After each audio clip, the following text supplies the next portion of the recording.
Okay, a small confirmation from my side. This has been a burning topic since quite some time when it comes to running my business and all.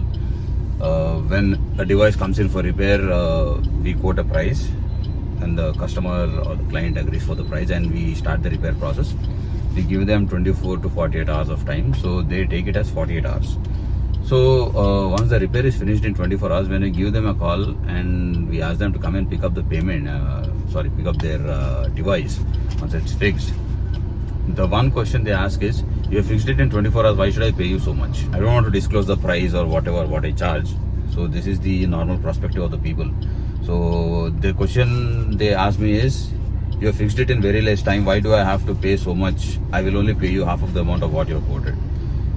So the one simple answer for this is, I am able to fix your device within half of the time out of whatever I have told or whatever I have conveyed. That is because of the experience I have, the time which I've invested in learning things, mastering the things, figuring out issues just within no time, where normally usually people take about 1 week, 2 weeks or 3 weeks or sometimes months.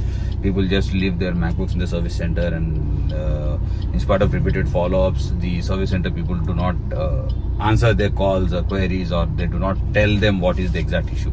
It won't even take more than 15-20 minutes for us to figure out the issue. So that is the reason.